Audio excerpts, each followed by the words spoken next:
le duo le plus parfaitement réussi que l'humanité n'a jamais connu ni interprété. Reste celui que forment le Seigneur Jésus et l'Éternel Dieu. Autrement dit, Dieu le Père et Dieu le Fils. Un magnifique scénario qui, dans sa splendeur et son immensité déconcertante, donne le tournis à quelques catégories de personnes non éveillées qui essayent par tous les moyens, tant physiques que spirituels, de percer le mystère caché derrière cette combinaison gagnante et mystérieuse du Dieu le Père et du Dieu le Fils, le premier-né, Jésus de Nazareth. Mes frères et sœurs, nous sommes arrivés au temps de la fin de toutes choses et également à celui de la révélation. Chaque enfant de Dieu doit grandir dans la connaissance de son Père afin de pouvoir mieux le servir avec foi et conviction.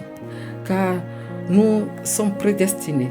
Nous sommes aussi appelés et justifiés et glorifiés par celui qui a fait de nous un royaume de sacrificateurs, Jésus de Nazareth, le Dieu créateur. Nous le disons sans hésitation en ouvrant le livre d'Ésaïe, chapitre 9, verset 5, qui dit « Car un enfant nous est né, dit les Écritures, un fils nous est donné, et la domination reposera sur ses épaules. On l'appellera admirable, conseiller, Dieu puissant, Père éternel, Prince de la paix. » Amen.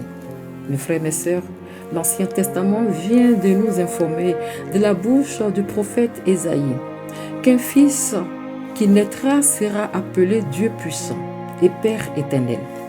Soyons encore plus explicites en allant plonger les regards dans le livre de Jean, chapitre 8, les versets 56 à 58, qui nous dit ceci. Abraham, votre père, a tressailli de joie de ce qui verra mon jour. Il l'a vu et il s'est réjoui. Les Juifs lui dirent, « Tu n'as pas encore 50 ans et tu as vu Abraham ?»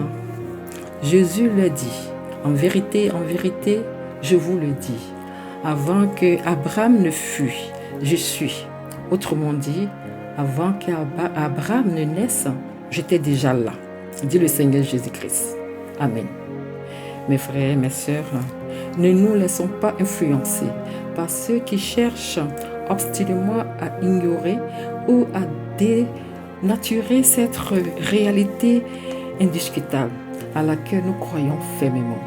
Ils useront par des moyens malicieux et des enseignements pernicieux pour contrefaçonner les saintes écritures dans le but d'empêcher beaucoup d'entre nous de rentrer par la porte étroite, qui est le chemin qui mène au royaume de Dieu, où celui qui accorde la vie éternelle est assis sur le trône royal, le Fils et aussi l'agneau. L'ange de l'Éternel est aussi le Sauveur, le Rédempteur est aussi l'Alpha et l'Oméga, Dieu puissant, Père éternel. Il est tout simplement Jésus-Christ de Nazareth. Amen. Mes frères et mes sœurs, notre Seigneur Jésus-Christ a repris sa place initiale de Dieu après sa résurrection. Gloire et honneur à notre Dieu.